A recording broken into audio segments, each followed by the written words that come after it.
Warm greetings and welcome once again to Slim Talks. As you know, Slim Talks is aimed at developing excellence in areas of strategy, leadership, innovation, and marketing for your businesses.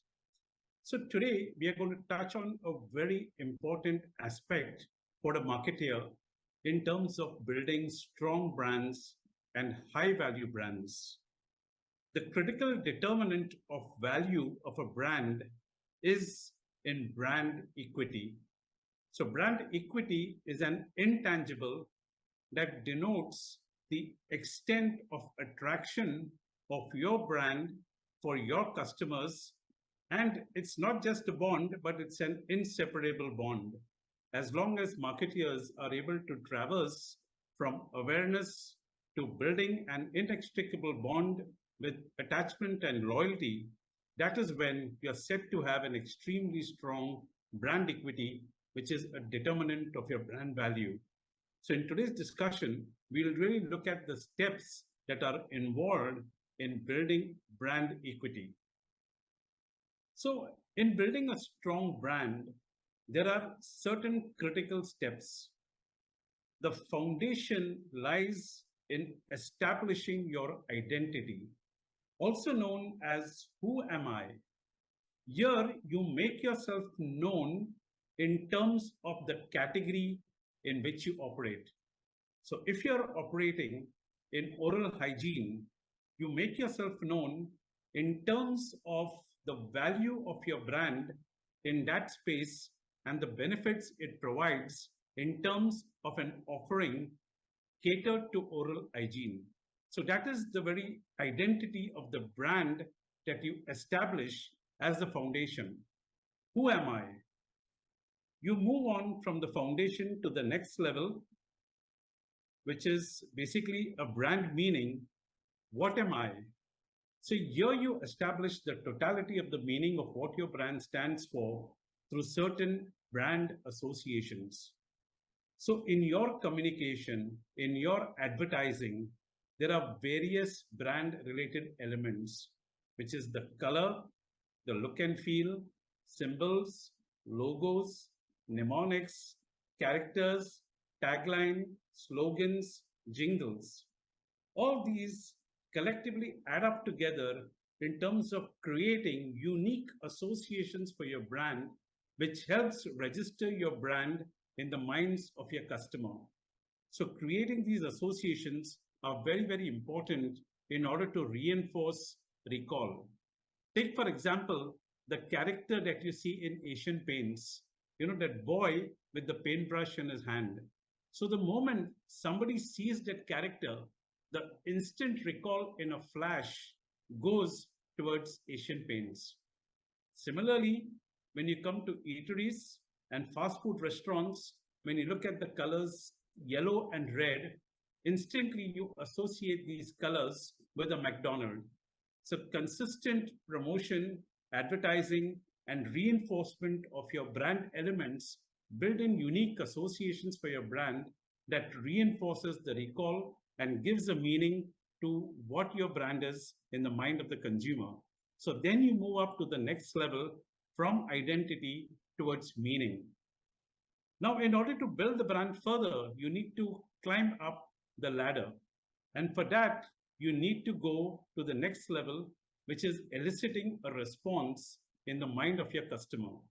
So brand identity and brand meaning has more to do at the level of cognition, which is basically understanding and providing the necessary information about your category, your benefits, your USPs, and making yourself aware in the mind of your consumer. So that is the cognition stage. As cognition builds up, the next step in which you can influence your customer is by working on affections. And here you have your brand responses. So what do your customers think and feel about your brand? So maybe with the Colgate, I feel secure because it definitely takes care of my oral hygiene and I can move around in public without any fear of social embarrassment. So I have the feeling of being socially secure and it gives me confidence. So that is the thought I build in my mind with the consistent usage of a Colgate. So you're moving in from cognition towards affection to create certain kind of unique feelings in the mind of the consumer towards your brand. And when you move this level, you are working at the next level to building a stronger brand. And finally, the ultimate level is basically establishing relationships for your brand. So, what is the association or what is the connect? So, is there an element of attachment? Is there an element of loyalty? So, take for example, if I travel by Indigo Airlines, the next time if I have to travel, would I again choose Indigo Airlines? That would be based on the overall experience that Indigo Airlines provides me in terms of timeliness of departures and landing, and of course, the basic services, the cleanliness, the hygiene in the aircraft. So, as long as these are well taken care of and I'm satisfied with that, I don't mind having that attachment and loyalty towards taking the next flight and my next travel with an Indigo Airlines. So, am I able to build that kind of association or a strong loyalty or a strong kind of attachment? When you reach the level of loyalty or attachment, that is the highest level that you build in terms of establishing your brand equity. So remember, 4 basic steps. It is a simple laddering. From identity, you move towards meaning. From meaning, you move towards responses. What do the consumers think and feel about you? And from responses, you move towards creating and building relationships. Now, there is a very, very important concept known as a brand resonance pyramid. We often talk about brand resonance. Brand resonance is the ultimate level towards building brand equity. So, this pyramid was actually proposed by Kevin Lane Keller, who's very well known and was authored several textbooks on brand strategies and brand management. So in this pyramid, you can see that at the basic level, what is the feature in the pyramid is basically salience. Salience is nothing but building a level of awareness about your brand in the mind of the consumer. So you have awareness both in terms of the depth of awareness as well as the breadth of awareness. Depth of awareness has got to do with the extent of recall. If you have top of mind recall, your depth of awareness is said to be at its best. And breadth of awareness is basically recalling your brand at different points of usage. So take for example, if I'm a consumer of Coke, how do I get myself aware about Coke, or when do I think about Coke?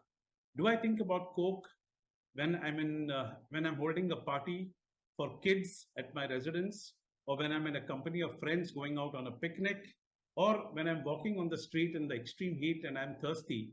If in all these situations, when I want to quench my thirst, my top of mind recall is Coke, then I'm said to have a very high breadth of salience. So remember, salience is nothing but awareness. There are 2 types of awareness, the depth. So if you have top of mind recall, your depth is the highest. And breadth of awareness is basically recall at multiple points of usage. So that is the fundamental level, which is called salience. And going with the previous slide, that establishes your identity. Who are you? Now, as you move higher up in the brand resonance pyramid, you now come to the next level in terms of performance and in terms of imagery. So these basically correlate to the meaning and what exactly your brand is. So take, for example, performance is in terms of whitening of the teeth, eliminating the bad odor.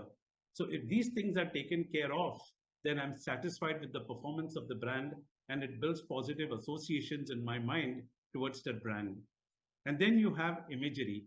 So if you see in all these toothpaste ads, you have that typical gleam or that typical, glint or that shine, which is called the Colgate ring of confidence. So that Colgate ring of confidence denotes freshness, and it denotes hygiene and clean teeth. So in your ad, you will find whitening, you will find teeth, you will find a sparkle. All these are different elements that build the imagery in terms of Colgate performing in terms of tooth whitening. Now, as you move up the ladder, you go up towards getting judgments and getting feelings. So judgments is, yes, the brand is superior in terms of its performance, and it satisfies my need much better than other choices. So I make judgments. I make judgments in the sense that, yes, this particular tube gives me value for money because I get a larger quantity for a lower price. And definitely the level of performance in terms of satisfying my expectations is better than the alternatives. So that builds in very strong feelings. And I feel more secure when I use Colgate because it gives me that ring of confidence and there is no social embarrassment. So this level of the brand pyramid denotes response. What about you? So, what is the response in the mind of the consumer about your product in terms of judgments in their mind about your performance and the level of satisfaction, and thus the feelings that it creates in their mind about your performance. So, the brand objective at this stage is basically to elicit positive and accessible reactions. And finally, at the topmost level of the pyramid is something known as brand resonance. Brand resonance is the ultimate level. And if your brand has reached the level of brand resonance, that is when your brand equity is said to be at its peak. If you have not reached resonance, but you have only reached up to the level of judgments and feelings, then you have a brand equity which is up to a certain level, but not up to the ideal level. So in order to reach an ideal level of brand resonance or brand equity, you need to have resonance of the brand, which is extreme attachment or loyalty of the customer for your particular brand. Take, for example, if I were to go on a business trip, I would keep choosing Indigo Airlines. So that means I have a very strong resonance towards Indigo because of the different judgments and feelings that I carry, the performance of Indigo Airlines, the imagery that Indigo has in my mind through its communication and through my experience. And in terms of my basic awareness, when I think of air travel, which airline comes to my mind?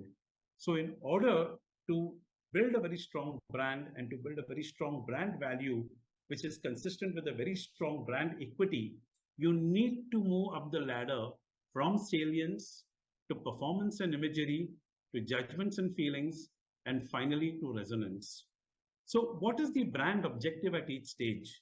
If you have to build awareness, then definitely you have to talk about your features and your benefits and keep repeating it over a period of time so that the consumer is more and more aware about what you are.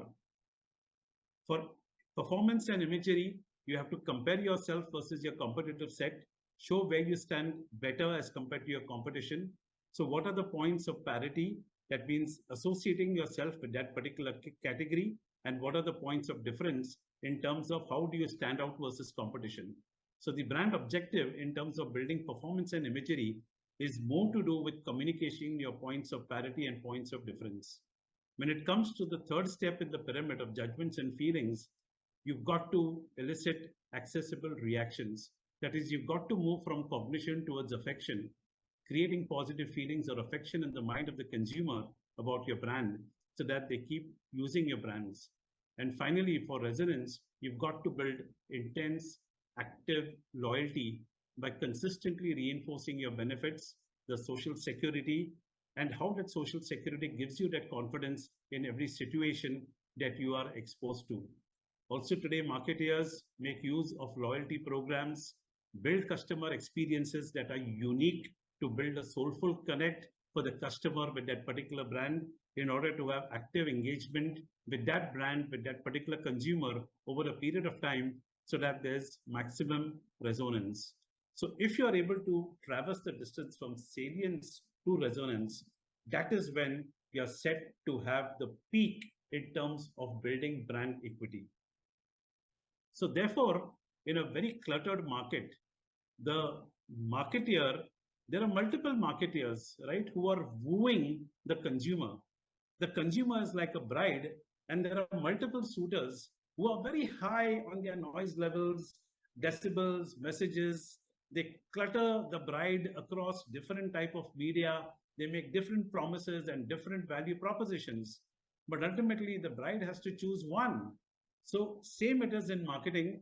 When there is intense competition and the consumer has to choose your brand among the competitors. So how will the brand choose the right groom? How will the bride choose the right groom? So when you're able to move the ladder from salience to resonance in the mind of your bride, That is when the marketeer will win the hand of the bride and becomes the right suitor among the rest of the suitors.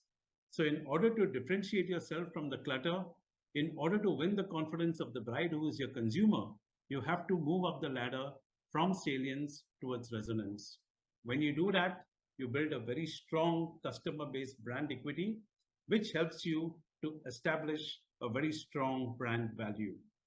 So, my dear friends, I do hope you found this talk to be informative and useful. And the next time when you're grappling with your brands and you're trying to build customer loyalty, you can think through these concepts and relate to these concepts in creating your own brand communication plans. So, thank you very much for sharing your time with me. And do remember, if you like what I've spoken, please to hit the like button. Please to subscribe to my channel, Slim Talks with Anil Fernandes. Please to share and please to comment. Thank you very much and wish you wonderful times building mega brands with strong brand equities. Thank you.